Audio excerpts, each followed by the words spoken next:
Bawat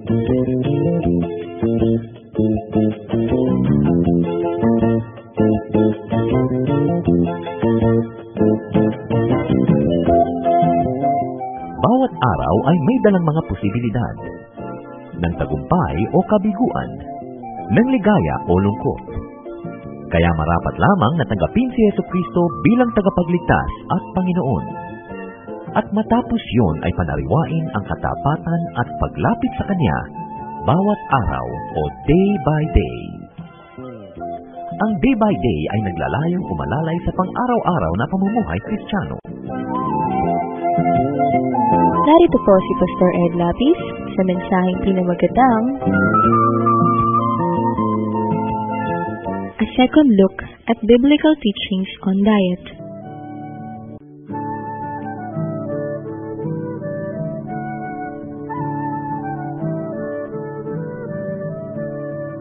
A second look at biblical teachings on diet. Kailangan kaya natin yan? Ano ba talagang ibig sabihin ng diet? Ngayon lang po tayo mag-aaral ng mga pagkain na ganitong mga bagay. Isang bagay na magandang tingnan, reviewin, at ipare-pray natin sa Panginoon kung anong dapat nating gawin. Let's take a look at the pre-fall diet. Could it be vegetarian? Bago nagkasala ang tao, the pre-fall times, what was their diet? Genesis 1:29-31 is very interesting. Then God said, I will give you every seed-bearing plant on the face of the whole earth, and every tree that has fruit with seed in it. They will be yours for food. And all the beasts of the earth, and all the birds of the air, and all the creatures that move on the ground, everything that has the breath of life in it, I give every green plant for food. And it was so. God saw that all that He made, and it was very good. And there was evening, and there was morning, the sixth day. Ano bang nais tingnan natin dito? Ano ba yung pagkain ng original ng mga tao, Adam and Eve? Ano ba yung original diet na ibinigay sa kanila ni Lord? Ano ba yung pwedeng kainin pati ng mga hayop, mga isda, mga ibon? Let's take a look at man's food. Obviously, they were fruits. Man's food consisted of fruits. Seed-bearing plants and fruits with seeds. And the Lord said, they will be yours for food. So yun yung nakalagay sa menu. Ito yun. Fruits with seeds. At first, they were free. Libre. Kasi paraiso. But after the fall, these had to be worked for. Genesis 3:17-19. To Adam he said, because you listened to your wife and ate from the tree about which I command you, you must not eat of it. Cursed is the ground because of you. Through painful toil you will eat of it all the days of your life. It will produce thorns and thistles for you, and you will eat the plants of the field. By the sweat of your brow you will eat your food, until you return to the ground, since from it you were taken, for dust you are, and to dust you will return. So, even after the fall, food was still plants. Sabi, you will eat the plants of the field. Pinagkaiba lang nga, pagtatrabahuhan na. Dati, libre. Dati walang hirap. Lumalabas lang yung mga bungang kahoy. What about the animals? What was animal food at the time? Also, interestingly, green plants. So the beasts, the birds, the ground creatures also ate green plants. What about the post-fall diet? Matapos ang fall, ano nangyaring diet?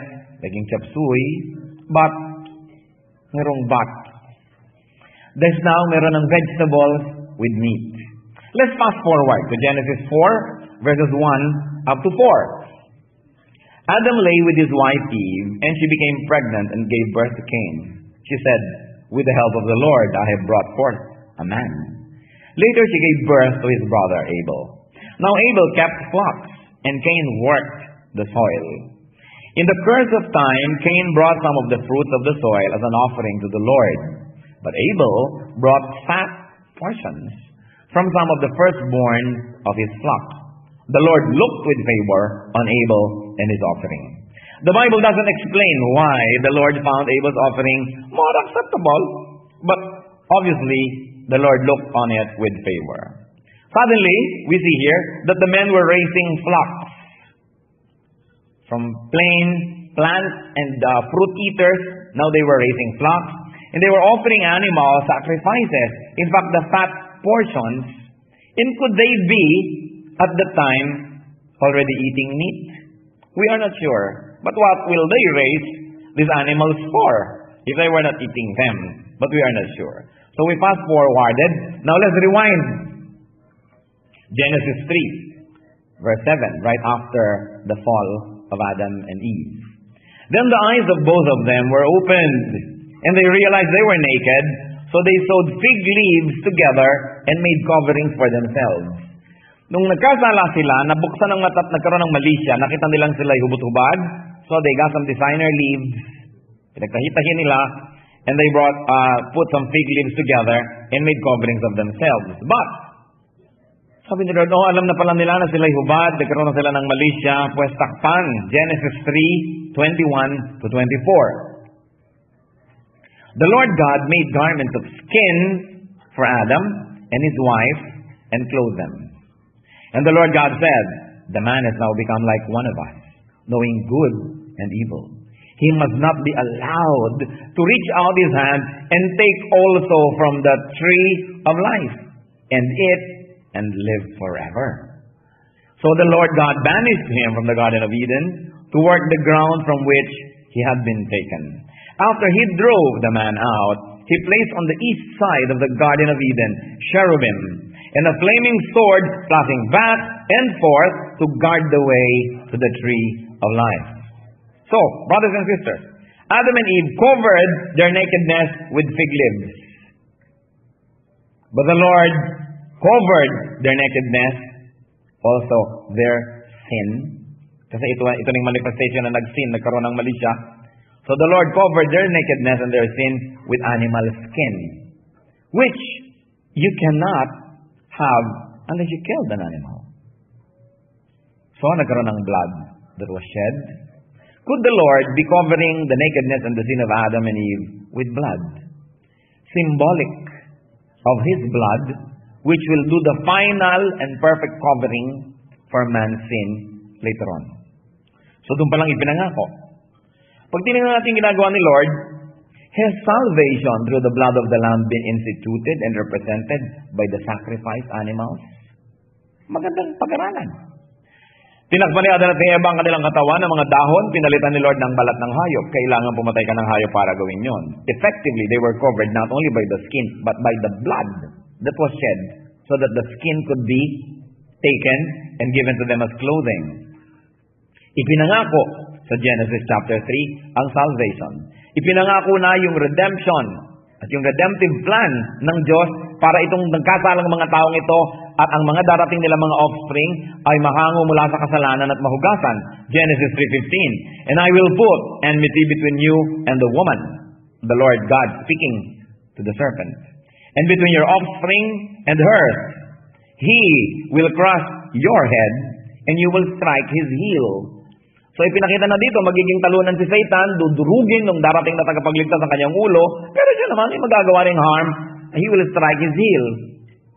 And then the Lord really suffered and died on the cross, except that He rose again.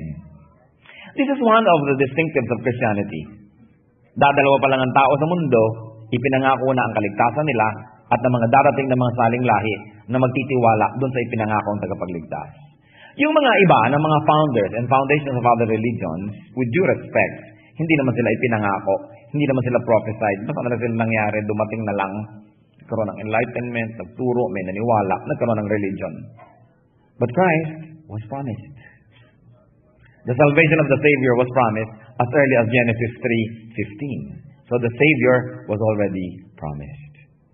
Did the Lord introduce animal sacrifice at this point to set the stage for the many animal sacrifices that will happen in the family and line of Abraham, and then the climactic sacrifice that the Lamb of God, Jesus Himself, the Son of God, would do?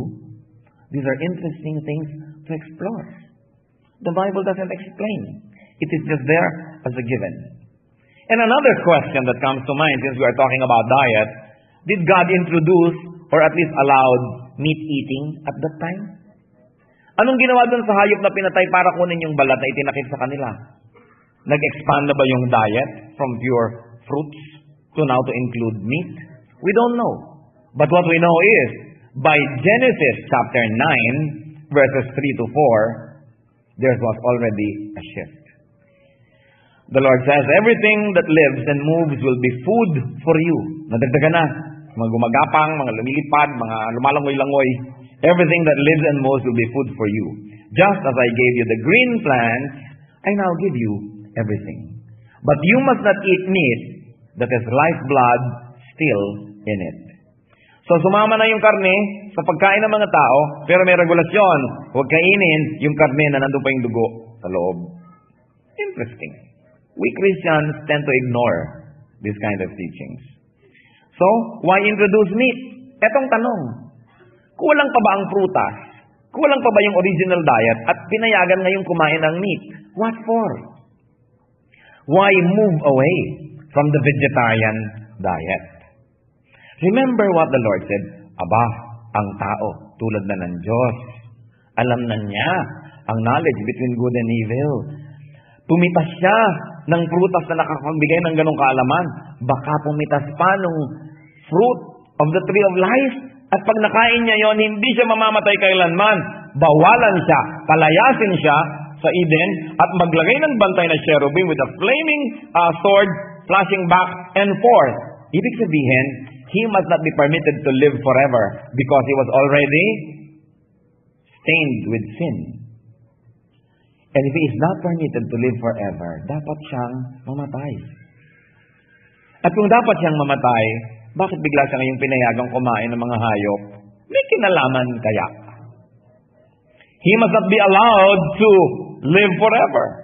He must not be allowed to take also from the tree of life and live forever. Man must die. Could this be? And this is a question. Could this be the reason why food was no longer limited to just healthful fruits?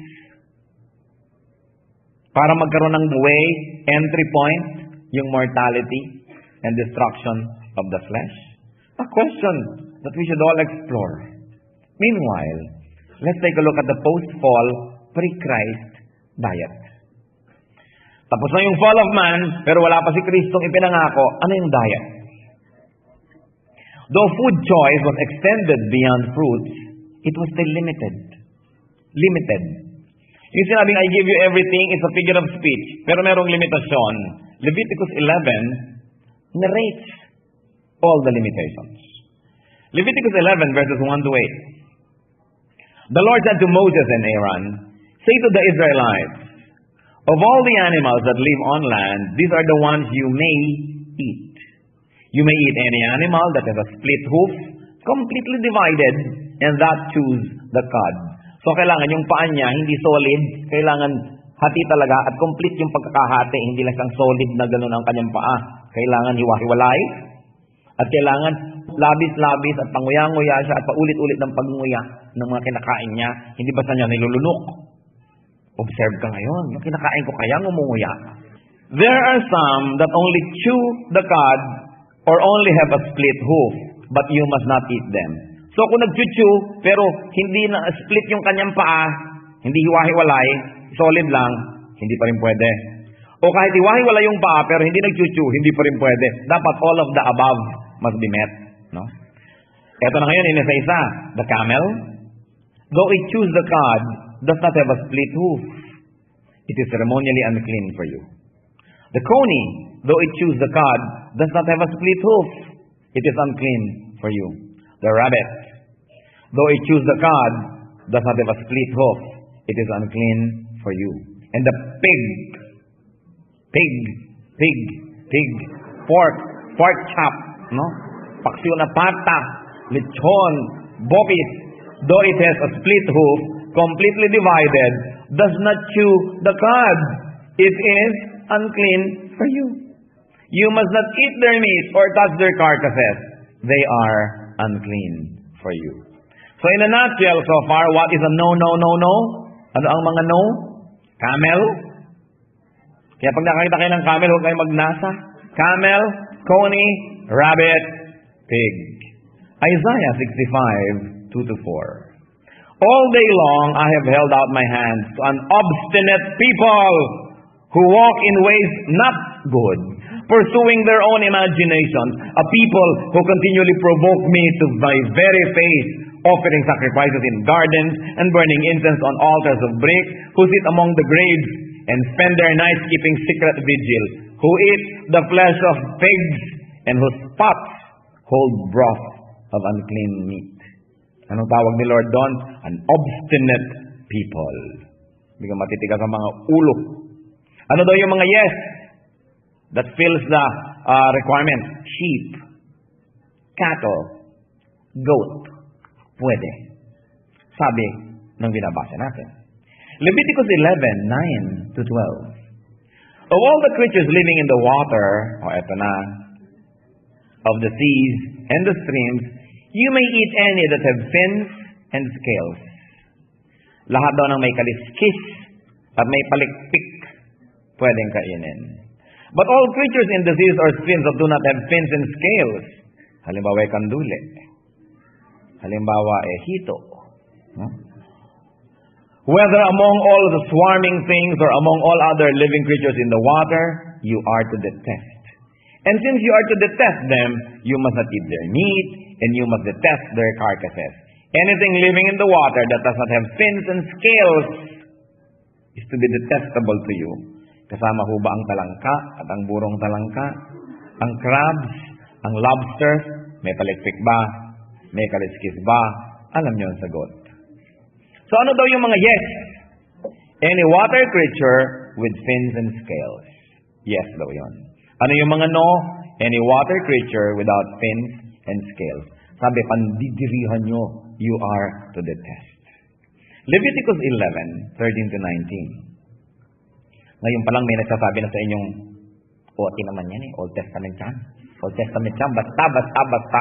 Kala nyo, di ako propeta, hindi ko nababasa, iniisip nyo, no?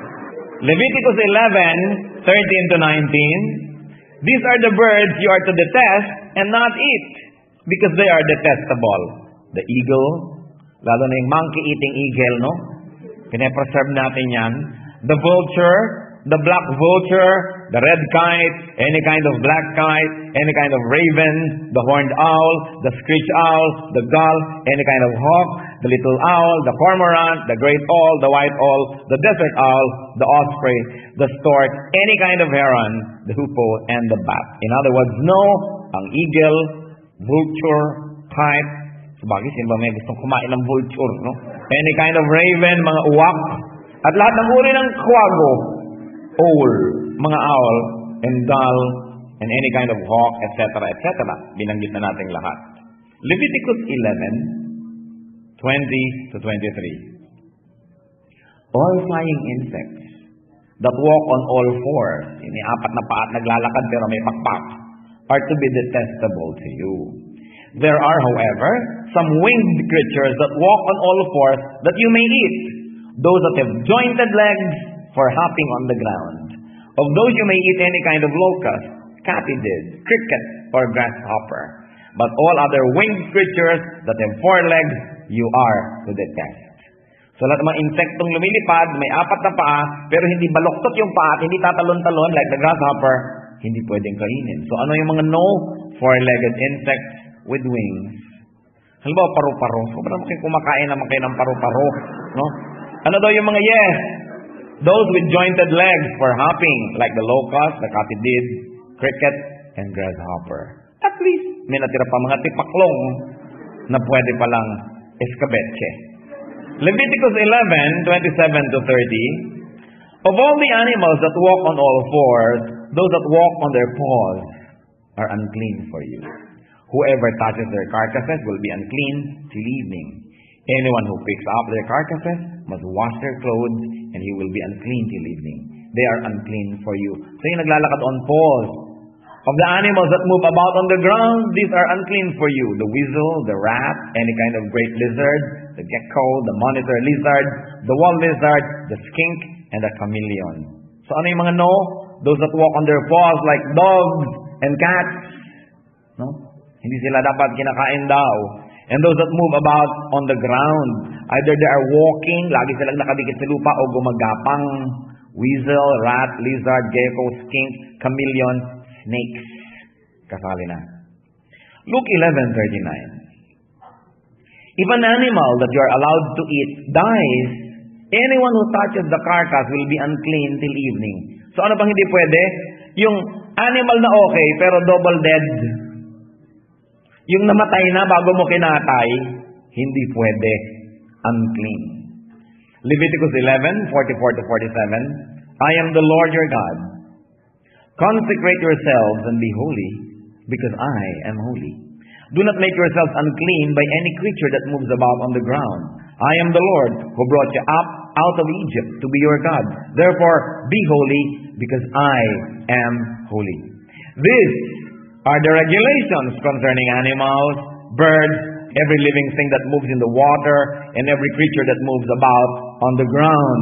You must distinguish between unclean and clean, between living creatures that may be eaten and those that may not be eaten. And I think God is quite clear. Except that God doesn't explain Himself bakit may clean at may unclean. Pero ibinigay yung regulasyon.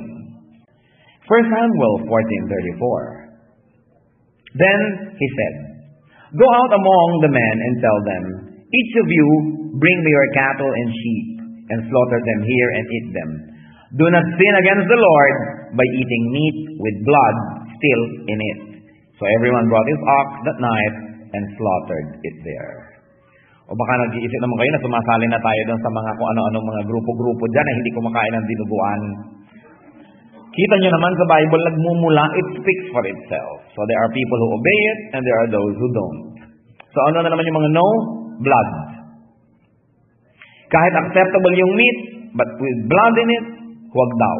Leviticus 17:12. Therefore I say to the Israelites, none of you may eat blood, nor may an alien living among you eat blood.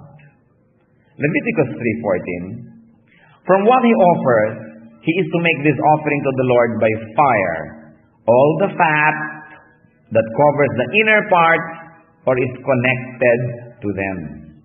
Leviticus 3:17. This is a lasting ordinance for generations to come. Wherever you live, you must not eat any fat or any blood.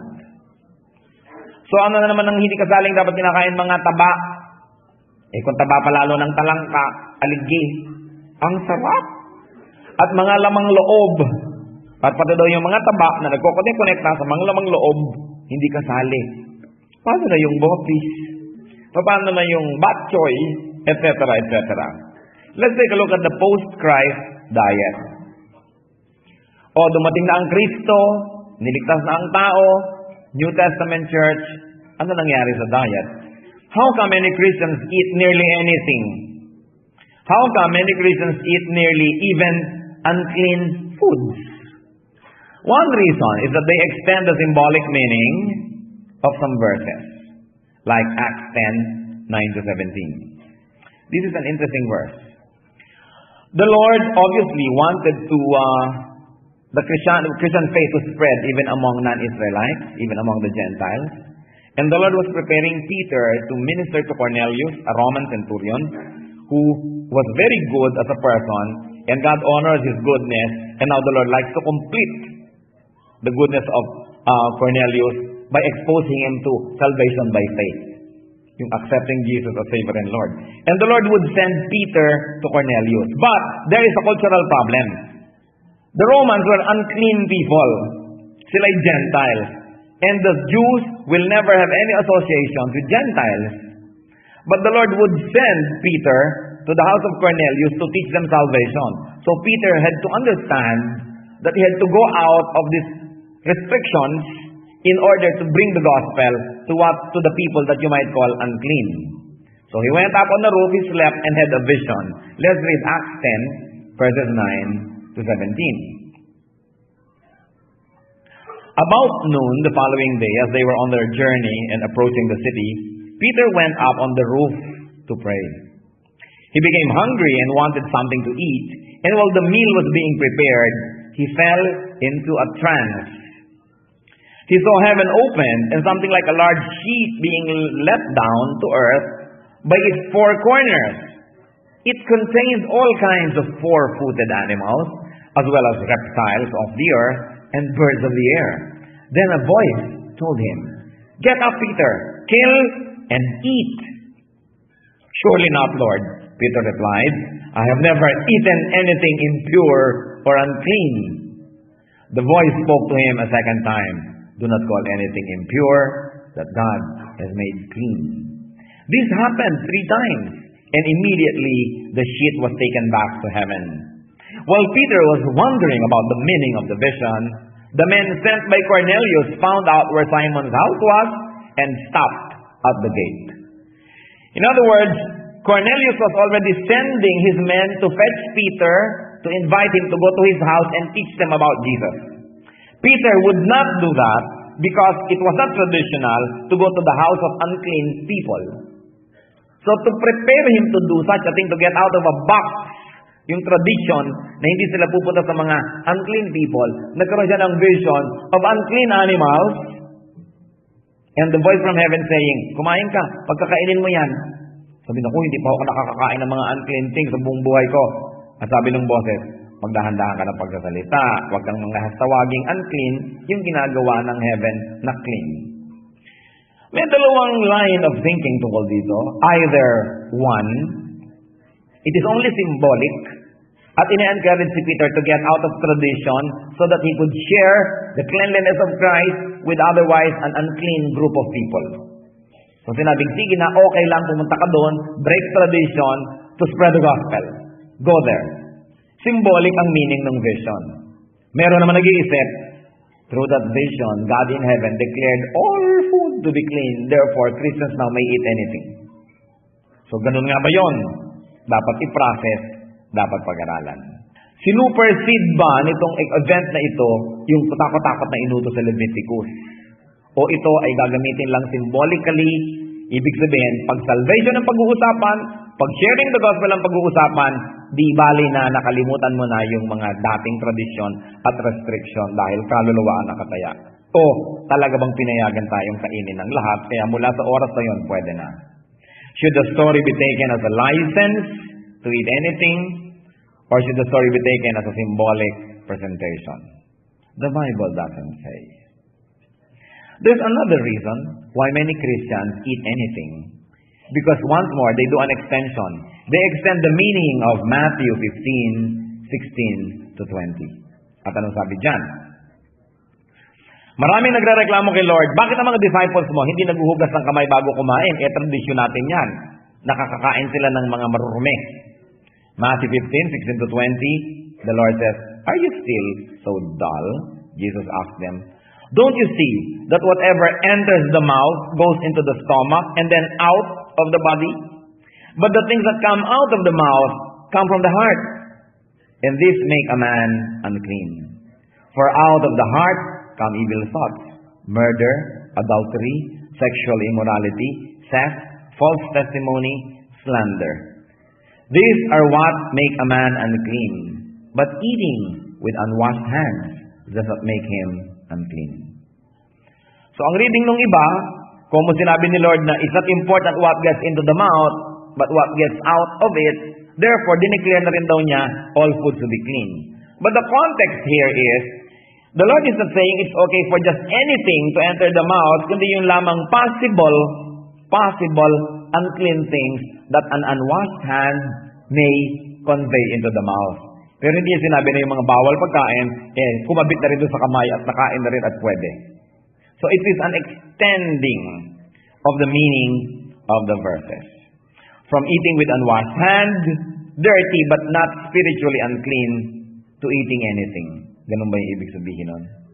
Another possible reason why Christians eat just anything is that they segregate the Old Testament and the New Testament as though these were separate bodies of knowledge. Remember that there is no such thing as Old Testament and New Testament. When Jesus quotes from Scripture and he says, the Scripture says, he's actually quoting from the Old Testament. And he does not differentiate Old Testament from the New, because even at the time, the New was not written yet. when the Lord was speaking. So sa kanila, yun yung Word of God.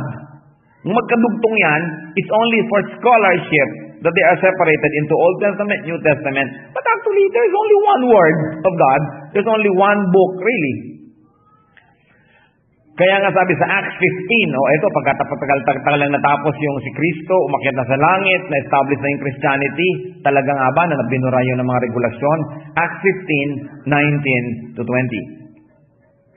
It is my judgment, therefore, that we should not make it difficult for the Gentiles who are turning to God. Instead, we should write to them, telling them to abstain from food polluted by idols, from sexual immorality, from the meat of strangled animals, and from blood. So, inulit na naman, kaya hindi pwedeng sabihin na, pang Old Testament lang yan, inulit na naman, maski sa Acts chapter 15. So why else? Do people eat just anything? Probably this is the reason. They ignore the teachings. So gusto namin Hindi naman niya naging big deal, etc., etc. What can we conclude about such readings that we have had? The plants really seem to have been designed to be eaten. Pakaisipin nyo, mga kapatid. Talagang mukha yatang idinisenyo na ang halaman para kainin. Bakit? Yung prutas, hindi nyo man pitasin, mahihinog, lalaglag. So pag pinitas nyo, natutuwa pa nga yung puno. Dahil hindi niya kinailangang buhatin ng matagal na pitas. No? They don't mind being eaten. Ang mga talbusan yung kamote, ano nangyayari? Lalong lumalago. Yung malunggay, putulan niya ng putulan, lumalago. Ibig sabihin natutuwa siya, pinuputulan niya. Parang plants were designed to give and to be eaten, but not animals. Hindi naman pwedeng may dumadaang hayop, kukuha ka muna ng kaprasong pork chop. Tapos, wow, lumalago siya, tuwang-tuwa siya dahil pinuputulan siya. Hindi naman nangyayari. Siya ay kailangan patayin para mo siya kainin. So, green leaves thrive when they are pruned, not animals. They will die if you try to dismember them. So para talagang yung halaman designed na magpakain, magbigay, at kainin. And animals really seem better off when they are vegetarians. Napansin nyo na nung una vegetarian yung mga hayop, ang kakainin nila mga dahon. Ang tao yung mga prutas na may buto. At ang kagandahan pa nung may buto, pag kinain mo yung prutas na may buto, the moment you discharge of your waste, yung buto lalabas, may built-in kasama na siyang organic fertilizer. Perfect design. Paglabas niya, may nakatumpok agad na fertilizer. No? Talagang tutubo siya ng buong saya. Huwag lang yung mga buto ng santol, baka kayo mahirapan. Pero, napansin nyo kanina yung fruit with seeds is what you will eat. Binanggit. Ngayon, yung mga animals naman really seem better off when they are vegetarians. Pakaisipin nyo. Lahat ng hayop na damo ang kinakain, masisipag, maaamo, madaling turuan. Kalabaw, baka, di ba? Elepante na pagbubuhat ng mga troso, na pututungtong sa bola, no? Pwedeng nagbabalance ang platito. Mga elepanteng ang lalaki, kinakain nila kasi mga damo. Tingnan niyo yung mga kabayo. Paghilahin mo ng karetela, paghilahin mo ng kahit ano, sinusunod. Damong kinakain. Tapos, sila pa itong nagbibigay ng maraming gatas. Mga baka, mga kambing. No? Nagtataka ka, bakit kumakain ng tuyong damo itong kalabaw na to? Tapos mamaya, gagatasan ko siya, nagiging gatas. Saan to nanggagaling? Tingnan niyo yung mga hayop na ang kinakain laman o kapwa hayop. Mababangis at mga batugan. Mga tamad. Di ba yung mga ahas, pagkakain matutulog, babangon na lang ulit pag gutom na naman. Ganyan din yung mga leon, yung mga tigre. Hindi mo pwedeng pagtiwalaan, ngingiti-ngiti sa'yo, sabi, baka kainin mo ako ha, promise. Nakakatakot silang kasama. No? So, hindi yata talaga bagay na kinakain nila kapwa hayop. Kasi sumasama ang ugali, nakakatakot, at talagang mga batugan at mga tamad. No? At mamaya lalamunin kanya, hindi na siya pumipili kung sino. And people who turn to vegetables and fruits are observed to be more healthy. Bakit pag may sakit ka sa puso, may ganito ka, may ganyan-ganyan ka, kumain ka ng mga ganito, mga herbs, huwag kang kakain ng taba, huwag kakain ng mga lamang loob, kasi yung mga arthritis mo at mga... Hindi ba nakikita naman natin sa medisina ang bunga ng kakakain natin ng mga bopis? Na ipagbabawal agad sa'yo, kaya masakit ang mga joints mo, ganito, ganyan. Kumain ka ng green leafy vegetables, kaya yung mga correct, they always eat salads. Yung mga gano'n, nakikita natin. Tingnan niyo yung mga Ilocano, mahilig sa gulay. No? Ang lalakas ng katawan. Tsaka hindi sila mapagsayang sa buhay. Pinakamalaking incidences ng mga atake ng korason sa mga Kapampangan at Tagalog, kasi lahat ng kinakain, iginigisa. Laging may fat, laging may mga nakabudbud na chicharon pa, yung kung ano-ano ang mga kinakain na mga, pag binasa mo sa Leviticus, "Hoy, kapatid, basahin mo ang Leviticus, ako ang iyong konsyensya." And you know that there is more medicine derived from plants than you can ever derive from some animals. Kukunin mo pa sa kaloob-looban ng mga bile nila, papatayin mo na naman sila. And there are more harmful foods from animals than from plants. So the original diet was vegetarian, no contest. Verses prove that. And did you know that the ultimate diet in eternity may also be vegetarian? Kasi yung eternity future, binanggit sa Isaiah 11:6 to 9.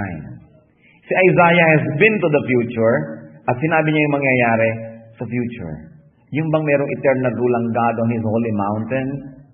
The wolf will live with the lamb. The leopard will lie down with the goat.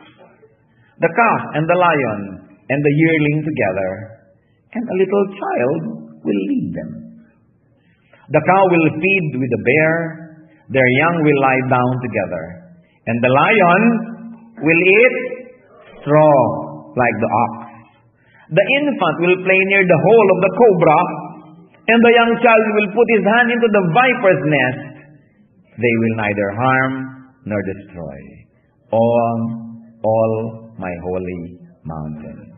For the earth will be full of the knowledge of the Lord, as the waters cover the sea. Yan daw ang mangyayari sa future. Paano nga nun magkakaroon ng paraiso? Magsasama-sama ulit tayo ng mga leon? Di ninervyos ka pag lumalapit sa'yo. Pag sinabi sa yung hallelujah ng leon, baka kakainin ako nito. Nakakanervyos. Papayag ka ba na yung anak mo, dinudukot-dukot niya yung mga lungga ng mga ulupong? Di ba kinakalkal ka niya? Kikimagganyanan siya sa mga ahas. Pagkatapos katabi niya yung mga leon, mga cobra, kung ano-ano. Sabi niya, because in eternity future, even the lions will eat straw like the ox. And the earth will be full of the knowledge of the Lord. Ano yung knowledge of the Lord? Peace. At saan ang galing yung peace? Because flesh doesn't eat flesh. As long as flesh is food, there will never be peace among people and beasts. Because sometimes nga, tao kumakain ng kapwa-tao eh. There's such a thing as cannibalism, using voodoo, using witchcraft. So paano ka magkakaroon ng peace? Baka kakainin ng katabi mo. Yung katabi niyo. So, we should study the Word of God. We should study and pray for our eating habits and preferences. I am not advocating now that you suddenly abandon all kinds of diet programs you have in your life. But what I'm asking you, church, read the Bible, study it. Let's be fair. Salita ng Diyos, huwag nating piliin yung ayaw nating tingnan at pinipili lang natin yung gusto natin. Nandyan yan, pare-pareho silang mahalaga. Ang mahalagang ipanalangin, our scholarship. How are we to take this? How are we to understand and interpret this? How are we to behave according to what the words say? Are we understanding it correctly? Are we interpreting it correctly? Such things cannot be finished in a discussion of a day. But it's good to begin. Pag-aralan. Ang mga kasakitan natin, nagmumula ba sa ating diet, maling pagkain, tamang pagkain? Pray for guidance. Pray for discernment. Pray for understanding. And at the very least, church, watch your diet. Ang katatapos pong mensahe ni Pastor Ed Lapis ay pinamagatang A Second Look at Biblical Teachings on Diet.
mananatili siyang tapat. Naroon siya, pag-asa may mabubuwan. Naroon siya, panatag kang nakasandal. Naroon siya, silapit lamang ng dasal. Ika'y minamahal ng may kapal.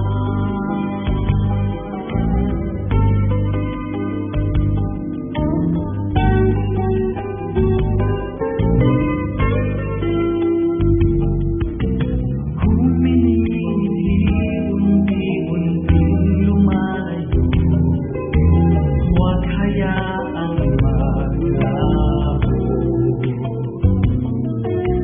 Kahit na tadhana'y nasasanay ng bigo, nawa ay di ka susuko.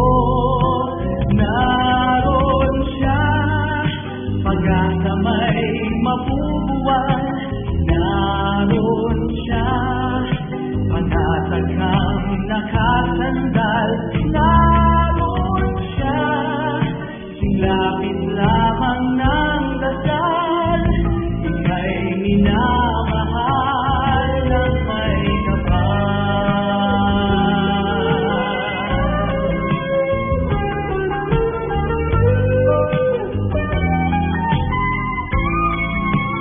Naroon siya, silapit lamang ng dasal.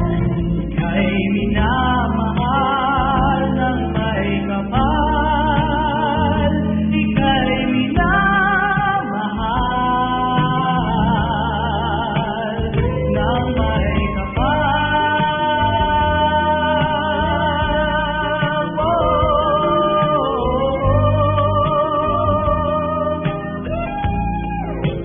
Naroon siya, silapit lamang ng dasal. Ika'y minamahal ng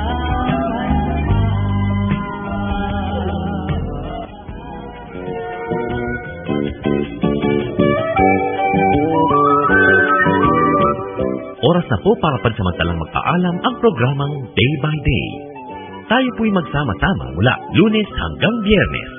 Magandang gabi po at mabuhay ang Panginoong Hesus.